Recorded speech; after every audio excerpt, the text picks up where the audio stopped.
you mean by that? I was born 6 weeks premature on April 7th. What's very interesting about that is our youngest daughter was also born 6 weeks premature on April 7th. Wow. So I thought that was really neat. But growing up in New York City really started me out in my journey as an engineer. I remember I was born in Brooklyn, and then we moved to Staten Island, if anybody's familiar with New York City. It's kind of the forgotten borough. But I remember when we'd go into Manhattan, and I'd look up and I'd see all these tall buildings, but then you'd go by the construction sites, and you'd see all the cranes and all the people working. And that's always got me so excited to see buildings being constructed. And even to this day, they were constructing a 20-story condo / apartment building across from our office, and they just finished it up. And I would go out sometimes at lunchtime just to watch them do the construction. For some reason, it just fascinated me, and that really got me on my journey as an engineer. I graduated from high school and got what would be kind of the forerunner to what we call here the Bright Future Scholarship. They called it at the time in New York City, New York State was called the Regent Scholarship.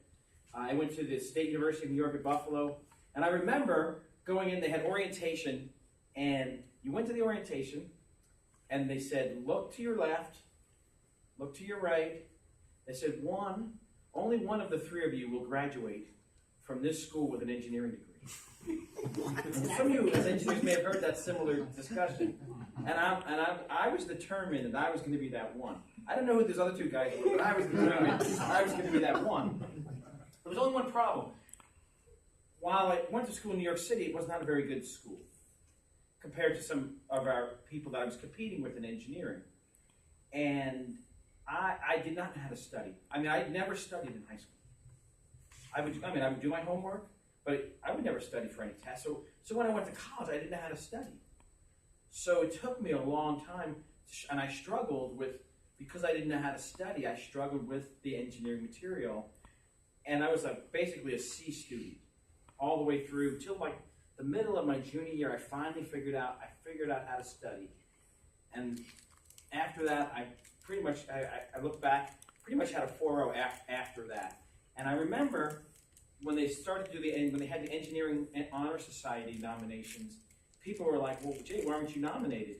And I was like, well, because my first 2 years I really didn't know how to study and I didn't do very well. But it gave me a lot of opportunities. I remember I was doing a lot of structures. Because I loved construction, I was taking structures classes. But then we had to take a transportation planning class. And I liked that even more than I liked structures. But at the time, you're in college, you don't always know, are there jobs in transportation planning? And then I took the traffic engineering class, and I thought, I really like this even better. So I started to look for opportunities in that area. And during college, I had done 2 internships. I did an internship with the City of New York, and I did an internship with the Army Corps of Engineers. One of the internship with the City of New York was over the summer. It was a full-time position over the summer. The Army Corps of Engineers was a 1 day a week for class. And I learned only one thing from my 2 internships. I learned how to pack 2 hours of work into an 8-hour day. Actually, I did learn some other things. But really, it's really helped me a lot. Now I know when we have interns, really, I always remember that they never really gave me anything to do. And we have Andrew, we have another intern starting. I'm always finding stuff for them to do because I want to keep them excited and engaged in what we did. But I found out I didn't want to work for the City of New York, and I didn't want to work for the Army Corps of Engineers. I moved down to Washington, D.C. because I really wanted to get away from the cold upstate New York. I didn't want to live in New York City. So I decided to go down. We had family in Washington, D.C., and I got a job working for a small traffic engineering firm. And the first thing I ever worked on, Peter? The first project I ever did was a signal warrant analysis. And to this day, we're still doing signal warrant analysis.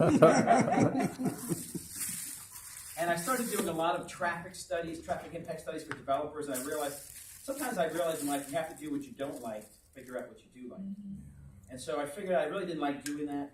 But I did have an opportunity to work on the one traffic impacts that I really liked working on. I worked on the Redskins Stadium traffic impacts. Wow.